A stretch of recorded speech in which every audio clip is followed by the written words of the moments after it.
Hey Nick, how's it going? Hey, not too bad, thanks. Yourself? Doing all right, doing all right. Looks like we are set to go. Hello, everyone. Welcome to another edition of our Lunchtime Lacrosse and our live chats here on the Wings Instagram page. I'm Brian Smith. Thanks again to everyone for joining us here today. And we'd like to welcome in Nick Finlay, who's our guest this week. And we're going to, again, continue to do these every week for hopefully not too much longer. Hopefully we'll be back to normal here at some point. But Yeah.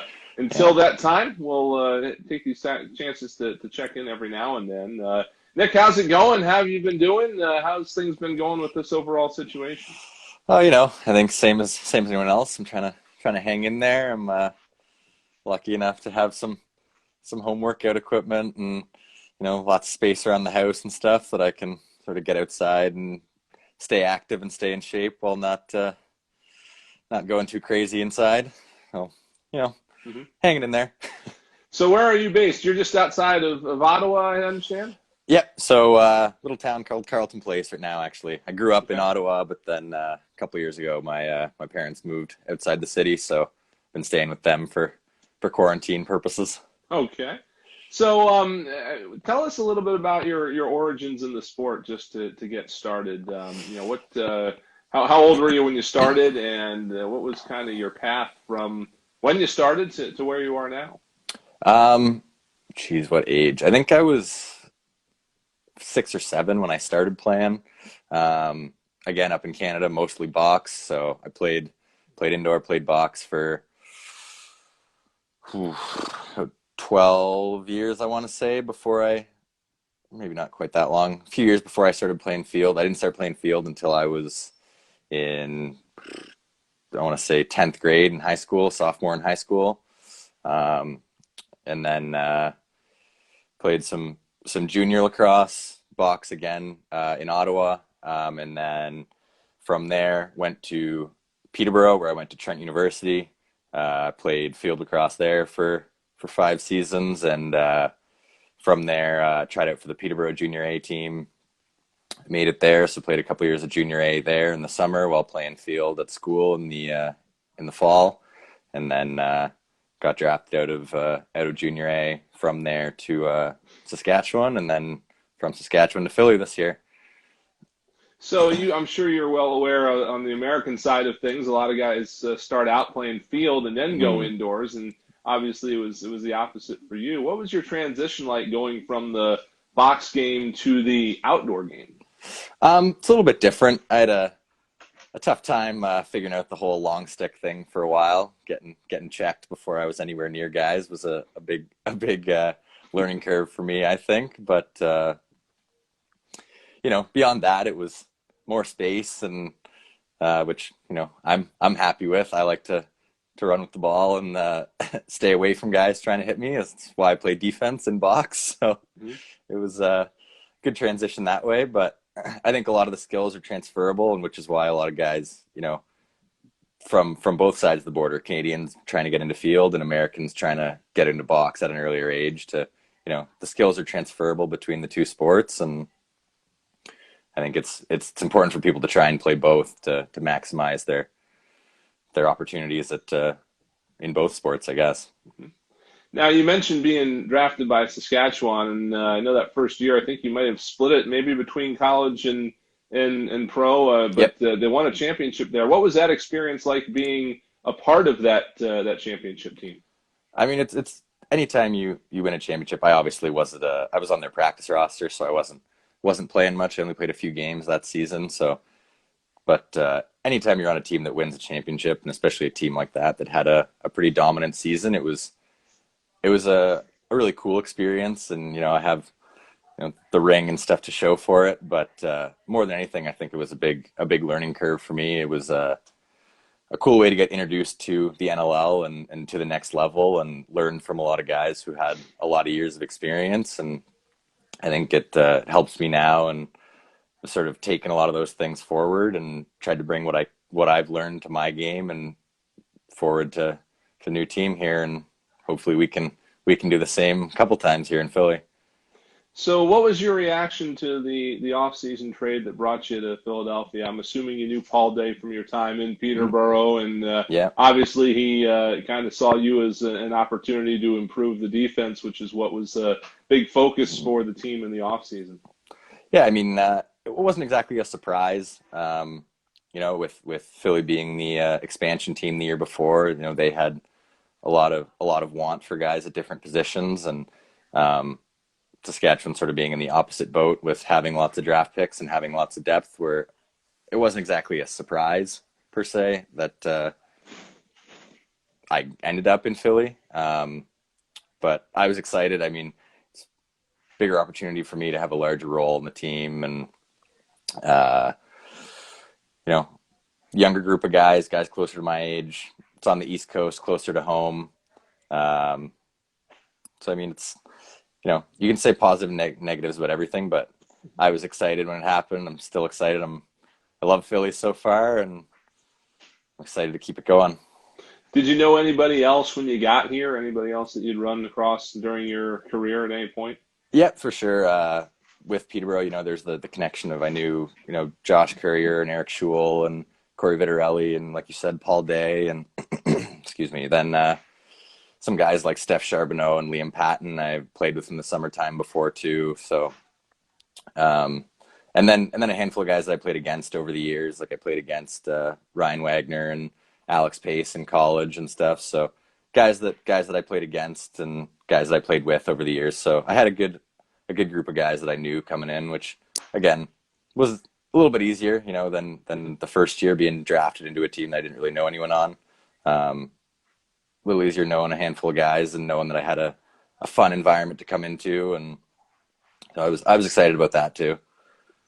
So, what has your experience been like in Philadelphia so far, and your thoughts on this team that had a pretty good run going before this all ground to a halt? Yeah, it's been unbelievable so far. The city's a blast. The fans are a ton of fun. They they make me laugh just as much as they fire me up to play with how excited they are about everything, whether it be a hit or a loose ball or a goal, whatever it is. They're always fired up and letting the other team know how they feel about it. So I love that. From the time that I've spent in the city outside of Lacrosse, it's been fun. People have been nice. People are excited to talk to you when they hear you play for the Wings, and um, it's been great so far. From a team standpoint, obviously we were doing pretty well. We had a little bit of a roll going, coming off a big divisional win too. But it's tough with this. But I think if we can get back at some point in the near future, I think we're still set up to have a decent run at it if that can happen based on the world as is right now. But I think our team's in a great spot. With bringing in guys like Zach Higgins, who's had a heck of a year too, and we were one of the leading scoring teams in the league, one of the best defending teams in the league. I think we were all shaped up to make a run for it, and then it all kind of, like you said, grinded to a halt. So, but my experience has been nothing but positive. I'm loving it so far, and excited to get back at it whenever that may be. So we've had some questions come in over the last few days, Yeah. and in advance of this, some folks were able to kind of submit some things in advance. So we'll go through a few of those now. What is the key to being an effective defender in the indoor game? We just watched a lunchtime Mm. lacrosse thing that you were a part of about footwork. I'm sure that's part of it, and communication as well with the other guys on Yeah. the floor at the time. Yeah, that's exactly what I was going to say. I mean, I think your feet and keeping guys in front of you is one side of it, and then communication and making sure that everyone on defense is on the same page is the other most important thing. I mean, you know, I'm not the biggest guy. There's lots of guys smaller than me or bigger than me, whatever, guys all shapes and sizes who have been, extremely effective defensemen, or had longer careers, guys who've been maybe are out of the league at this point, who have made careers out of, you know, being exceptional at communicating or exceptional with their feet and not necessarily the big physical force or causing turnovers. It's not always that far. It's the simple things are what make the defense work best, I think. Just in terms of a typical week for you during the season, what is a typical week as far as the travel goes and things like that? I think a lot of folks Hmm. are a little bit new to the concept of a lot of you guys living in other towns during the week Yeah, and then coming in for the weekends. What is a typical week for you during the year? for sure. So regularly, I was, depending on whether we played on Friday or Saturday, either Thursday afternoon or Friday afternoon. Um, Drive out, head to the airport in Ottawa, depending on where we were playing. It's not the biggest airport around, so in Philly, I'd usually just fly right to Philly. But if we're playing elsewhere, I'd either have to connect through places like Toronto or Chicago or Washington, whatever it may be. But fly fly in on Friday. Say we play on Saturday. Head up to our practice facility. Um, get a practice in on Friday night. Usually a team meal. Head back to the hotel. Maybe a stretch kind of thing. Guys head to bed at a reasonable hour. Um, we'd be up Saturday morning, shoot around, video, back to the hotel. Most guys, lunchtime, nap time, whatever their pregame routine may be.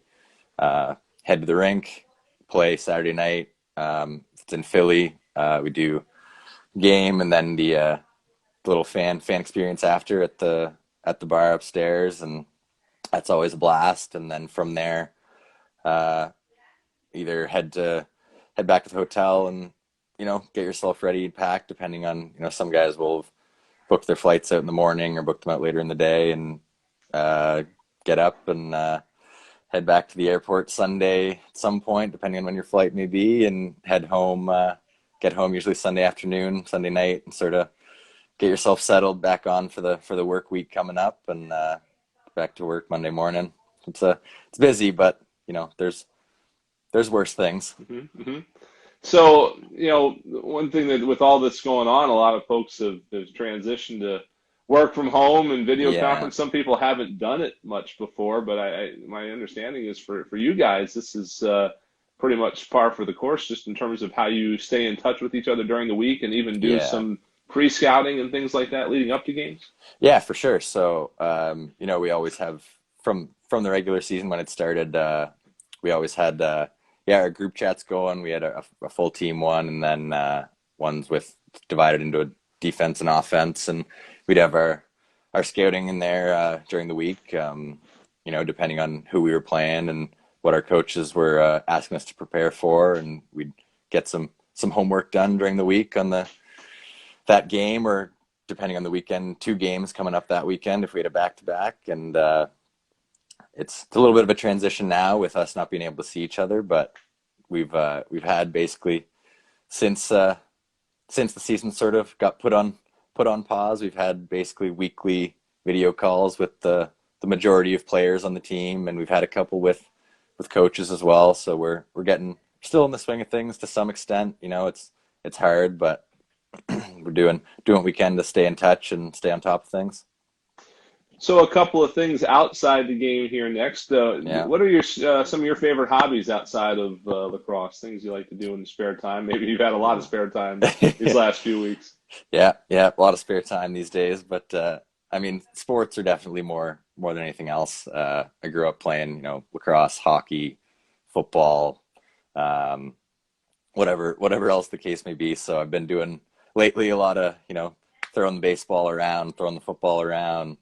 Um, my parents have a boat, so when we obviously can't do that right now, but like spending time on the water, and I mean, beyond that, it's you know video games, and now that I'm out of school, it's none of that, but more or less just trying to keep busy. But if I had to say hobbies, I would say sports.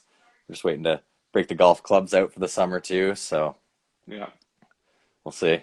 Do you have a favorite sport that you like to watch, maybe in your spare time? Football for sure. Yeah. Yeah.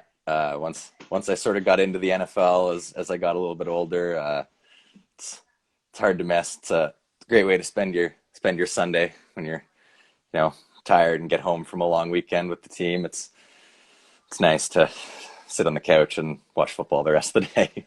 Did you have any conversations with Daryl Wild at all this year about his background? Oh yeah, so he played in the CFL, and he actually played in Ottawa for the CFL team here Okay. last year. So Hmm. uh, my parents had season tickets for a few years, so I would have Nice. unknowingly watched him play before ever getting to meet him. So Uh, pretty cool.